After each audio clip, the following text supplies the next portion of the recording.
y'all, welcome back to my channel. This is Dominique with Farm Unique, and today I'm going to be showing you all how to transplant flowers into your flower bed.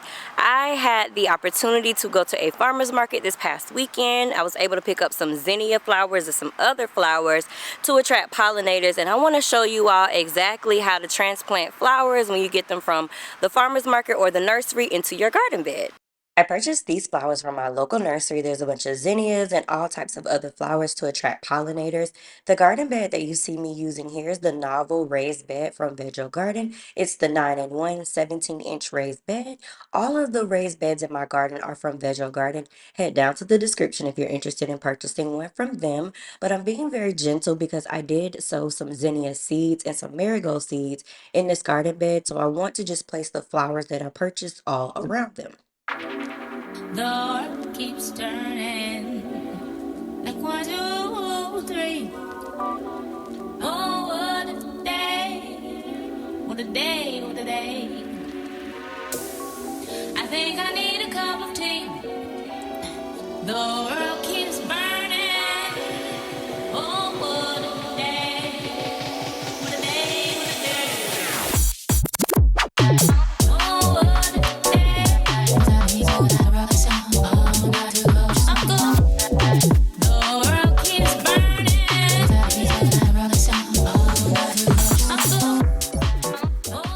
That was everything from the nursery. So now I'm gathering together everything that I purchased at the farmer's market. The farmer's market is a best kept secret. I highly recommend if you're looking for plant starts, like if you didn't start your own seeds and you don't want to shop at the big box stores, check out your local farmer's market. They typically have things that are in season and native plants for your area. So here I have some salvias, some lantanas, some dill, and some fennel. I'm trying to attract more and more butterflies. I have quite a bit of monarchs flying around, but I want to attract some different butterflies. The fennel and the dill are supposed to be good for attracting swallowtails. So I'm going to go ahead and add those to my wheelbarrow, move it over to the flower bed, and we're going to be transplanting these into the flower bed as well.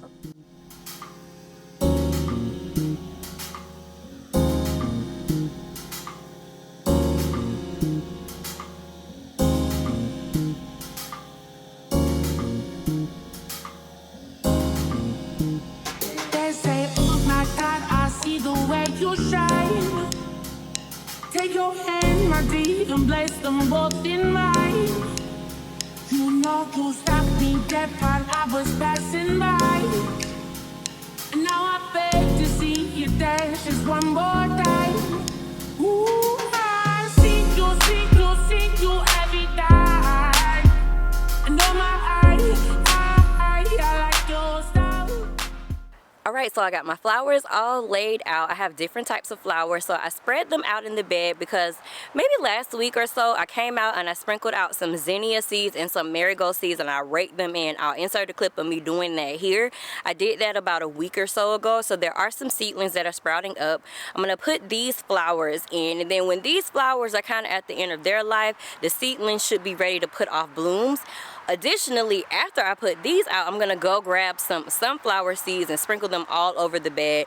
The goal here is to have a pollinator garden all the way through the summer, something pretty that I can look at, something that'll attract the bees, the hummingbirds, and the butterflies. I'm super excited about the butterflies.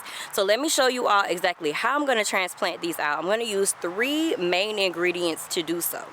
First, we're going to go in with the True Organics granular fertilizer. This one is the annual and perennial food. This is going to be our fertilizer base. Then we're going to go in with earthworm castings from Earth Science, adding more nutrients for the plant. Lastly, we're going to go in with something called mycorrhiza. It's a fungus that helps the roots of your plant uptake more nutrients. Following the directions on the back of each of the containers, we're going to add a little bit to each of the plant hole and then get the plants transplanted. As you can see here, some of the plants look really sad because it is like 90 degrees here in Florida. So once they're transplanted, I'm going to make sure to water them in really good. And at the end of the video, you'll see how they spring back to life once they're well watered. Links for all 3 of the products that I'm using here to transplant, they'll be down in the description box if you're interested.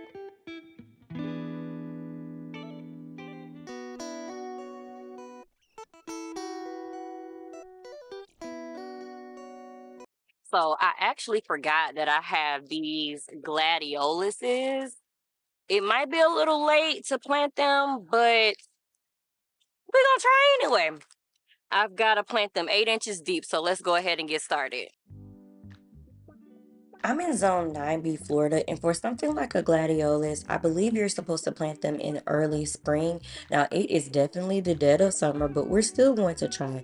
One of the things you all will find about me is I love experimentation. I love experimenting and pushing my boundaries a bit. I am in Florida zone 9B, and sometimes I can get away with breaking some of your typical garden rules. So after transplanting things out into the garden, I always like to add another source of nutrition around the plant. I'm adding mushroom compost in this video, but you can also use earthworm castings or some other type of amendment just to give your plant a little bit more of a nutrient boost. All right, so we have got our flowers sowed in the bed behind me. Now I'm gonna put out some more seeds. I've got these seeds from Sow Right Seeds. I'll put a discount code in the description box. I love their seeds. They sent me a ton of different flower seeds. I got some cosmos. I got some zinnias. A ton of different zinnias. I love zinnias. I've got some sunflowers. 3 different types of sunflowers I think they sent me,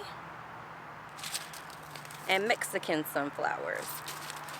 Then I've got some sunflower seeds that is from the okra lady. Now I'm not going to do all of these now. I'm going to save them in succession, sow some of them, so maybe in about a month I'll sow more. That way I can have a continuous amount of sunflowers throughout the summer. But these are the sunflower seeds that I got from the okra lady.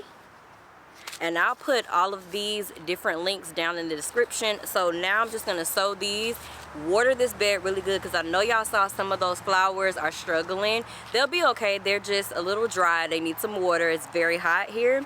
And that will be all. So let's wrap this thing on up and get in the house because it's hot. So now I'm going in with my dibber from Grow Oya, and a dibber is a device that you can use to measure how deep your seeds can be planted, and it makes those holes. Every notch on the dibber is an inch deep. So for these particular sunflower seeds, the packet is telling me to sow them an inch deep. And that's another tip that I want to provide for you. Always make sure you're looking at the back of the seed packet. It typically has everything that you need to know about when to sow that seed and how to sow it. So I'm going to be sowing these an inch deep into the garden.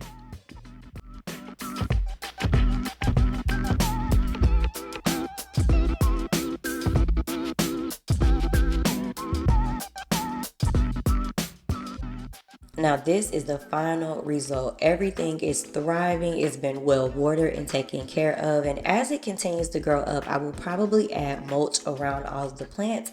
But everything looks so beautiful. Don't forget to subscribe to my channel, like and comment, and I'll see you back here soon.